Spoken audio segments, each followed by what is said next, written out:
Redditors who have been on a reality TV show such as Hardcore Porn or Pimp My Ride or Porn Stars. How fake was it? Has anyone been on Impractical Jokers? How real is it? Especially in the later seasons, since they've become quite popular, don't people recognize them on the street while they are doing various challenges? I briefly worked on Cajun Porn Stars, the southern spin-off of Porn Stars. I can't speak for how the other shows do it, but as far as I know, the same production company that shoots the original Porn Stars was also responsible for the spin-off, so I don't imagine the methods are too different. The items are real. I saw some really fascinating stuff brought in by genuinely excited normal people. The deals, however, were fiction. I watched them shoot multiple endings on several occasions. The seller would be told to reach a certain number, or aim for no deal at all, and then they'd improvise a negotiation scene over the course of the take. The director would then have them repeat this process with various end results to give them options in editing. It was exactly as awkward to watch as you'd expect, and I'm not sure I ever saw the shop actually buy anything off screen or on. There was also a guy that worked at the shop that the show portrayed as a stereotypical backwoods idiot for comic relief. The guy was actually pretty articulate, and genuinely nice, and he was essentially just acting. That show lasted about 3 seasons before it got canned, and last I heard the shop owed the city over $100,000 for a nonsensical lawsuit they filed after the show got cancelled. None of the locals I met had anything good to say about the shop's staff, so I'm not too surprised. Deleted. My dad was on Comic Book Men. Basically Porn Stars for comics, set in NJ. He didn't want to sell the item, just wanted to show it off. Off-the-cuff dialogue with cast live on camera. Did 2 takes. No script. They did ask him to come up with a reason to sell the item, which was based on truth. I was on set with him as background. It was pretty cool to be there, but I had to stay in the same place for an hour and a half reading the same crappy DC comic. They aren't allowed to show any Marvel stuff unless it's an item someone brings into the store. The crew spends about 15 minutes hiding all the Marvel items in the store before shooting a segment. Loved the experience. Edit, link to the episode segment. Don't tell AMC. A family acquaintance had a house built for their disabled adopted kids from Extreme Home Makeover. I think Ty was a dick, but they were just so grateful to have the house that they didn't dwell on the negative aspects. Not me, but my best friend was on 16 and pregnant.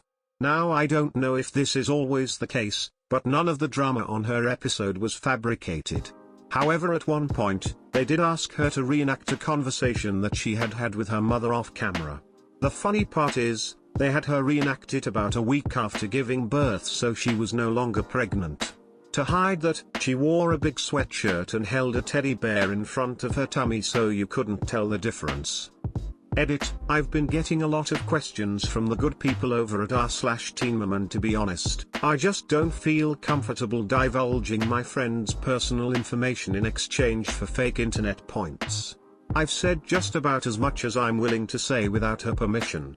Maybe one day she'll do an AMA herself for you guys, but I don't feel comfortable doing it on her behalf. I have a friend who worked at a place that was featured on Kitchen Nightmares a few years ago and appeared a couple times in the episode itself. Basically they shut down the restaurant for 2 or 3 days to do the filming. He didn't express the things were especially fake, except that the owner only went along with what Gordon was telling him, and did his best to look good on TV, and didn't actually change anything after he left. In the end, said owner skipped town without paying the rent. Deleted. I worked on a couple of Loki reality shows a while ago. This is what I learned from the people who worked on other shows. Each show has a team of story producers who stand behind the cameraman with walkies telling them to get specific shots. As the reality is happening, the story producers are there to make sure they're getting the shots they need to make whatever story for the episode. It's really hard to make something that didn't happen, but it's not too hard to change an emotion, or a mood, within what happened. Like when a woman doesn't like seeing the guy kiss the other woman. Just use some out of context shots and boom. Mostly everything that people say on a show is what they said, but sentences can be taken out of context. Sometimes if the editor is good they can frankenbite, which means they can take specific words to make a new sentence. This is rare because it's pretty hard to do, and you have to find a place to put it. Usually off camera and subtitled. Producers will often talk shit in private interviews to get reactions. Did you hear that so and so said this about you? Booze also helps fuel drama. And they cast people who are going to be dramatic anyway. Producers will also select people to be on the show. Like porn stars. The producers select which customers get to be on the show. With hardcore porn, it's the same thing, but more for a dramatic event rather than someone who has something interesting. When it comes to makeover shows, it varies. You could either have a Pimp My Ride, which did cosmetic fixes to cars. Or an overhaul-in, where they did a full resto mod on the car. It just depends on the show. However, if it's a game show, or any show where you win money, the federal government sends a rep to make sure the game is fair. There's laws against rigged game shows. I was on a health show in the UK called Body Spies, with my friend and flatmate. We were doing a charity climb of Kilimanjaro and thought it would be good publicity. Ended up airing after we came back, so was of no benefit to us, and the whole thing was just utterly contrived. Icing on the cake was they lost our consent forms, after we'd shot everything, 3 full 8 to 10 hour days over 3 weeks. We told them we'd sign them again for a donation to the charity. The company responded by making one of the producers phone us up and tell us she'd be fired if we didn't sign them. Classy. Edit, she wasn't a producer, she was like a runner, I just couldn't think of the right job title. My friend knows someone who works on the set of a reality show where celebs invite each other for dinner, and, because of all the alcohol, they have to do a lot of creative editing to make it seem like they actually get along. This probably doesn't count, but I interviewed for What Not to Wear. It started at a punk show on the West Coast. On the East Coast, you dress punk for a punk show. I just moved to the West Coast and didn't get the memo that everyone would be wearing a plaid shirt and jeans, so I was in full-on regalia. So this woman approaches me and says she likes my outfit and that she works for a fashion show that she'd like me to be on, and asks for my contact info so she can follow up afterwards. Later on I get an email from her and find out it was What Not to Wear. Obviously this made me feel like complete shit since I felt like my outfit looked pretty nice. I battled a lot internally about whether or not I should enter. They told me I would get a prize of my choosing worth $20,000 plus an entire new wardrobe of fashion designer clothing, but the trade-off is that it would be really degrading and probably ruin my self-esteem, plus they would destroy all of my alternative clothing. They said I would have to get all of my friends and family on board so they could have interventions to tell me how bad all my clothes are.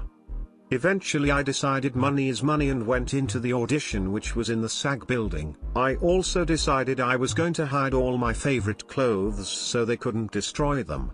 A filmographer was asking me some questions when the director walked in and dragged him out of the room. She came back in a minute later and told me she thought my outfit looked great, that she had no idea how I had ended up there, but that I was welcome to recommend any other poorly dressed friends to the show. I guess in the end it was a confidence boost, but $20,000 prize would have been pretty sweet. I wasn't on the show, but I bought something that was featured on Hardcore Porn. Turns out the biggest way they get interesting items is by scouring Craigslist and eBay. The collection I bought was on Craigslist. They emailed the seller and asked if he could come back in at a specific date and time to have his collection verified and filmed, and they offered to pay him $1,500 for his time. I paid $1,800 for the collection, and he got to keep it. It was a dream situation for the seller. He said everyone on the show was a jerk, like the show portrays them, but that filming was quick. Everything was over in about 2 hours, and he got a check in the mail 6 weeks later. Worked out well for me because he had already gotten $1,500 for his item, so it was easier to negotiate down from $3,000.